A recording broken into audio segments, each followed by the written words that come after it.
Here at the Hard Rock Cafe in Cleveland, Congressman Jim Renacci of Ohio addressed the Christian Coalition of America reception during the Republican convention.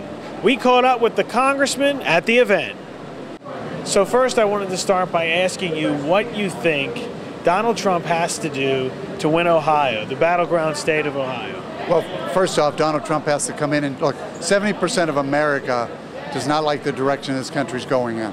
So what Donald Trump has to do is he has to show people how he's going to change that direction. And I think if he does that, he's not going to win Ohio, not only going to win Ohio, he's going to be able to win other states as well. You are on the Ways and Means Committee. What do you think about his tax plan? Anything you would suggest to change, or do you like the plan the way it is? Well, I'm actually hoping he looks at my tax plan. Last week we just actually, the Ways and Means Committee dropped a plan, and then I personally, my office dropped a plan.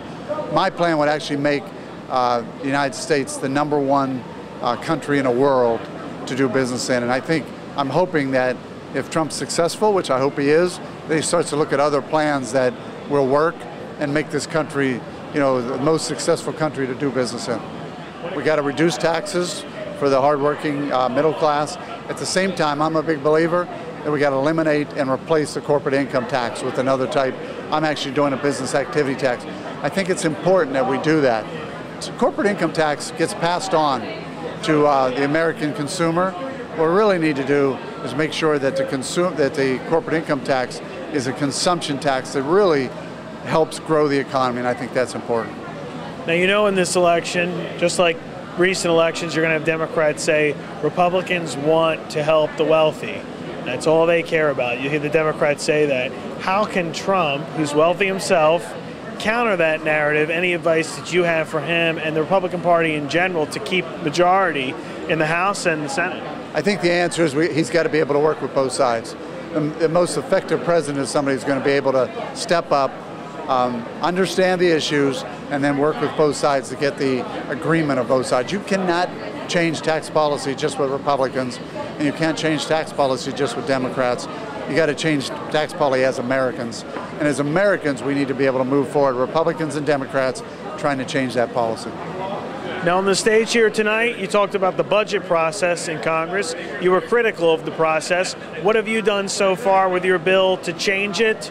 And what do you hope changes in the future with the budget process? Well, the problem with the budget process today is we pass budgets and we don't follow them. So I have a bill out there that I'm getting co-sponsors, Republicans and Democrats, that basically says, once we pass a budget, if you break the budget, you got to come to the House floor and explain why you're breaking it.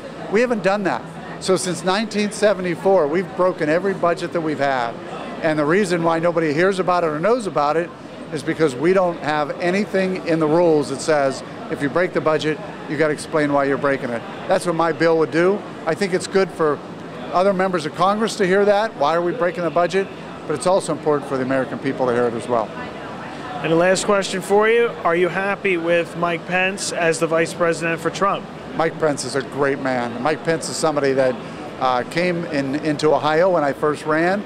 I used to always say when I first got in Congress, people would say, who would you most like to become, to learn? And I used to always say, Mike Pence. He's a good man. He's going to be a great leader with Trump to change the direction of this country.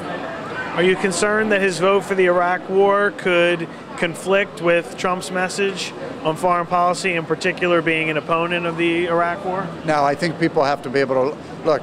Sometimes and I was in a business world. Sometimes the best partners were two partners, myself and maybe somebody else, who disagreed on a few things, but were able to figure out how to move forward in the best way. I think that's actually going to make a stronger team. At the GOP convention in Cleveland, I'm Nicholas Balassi.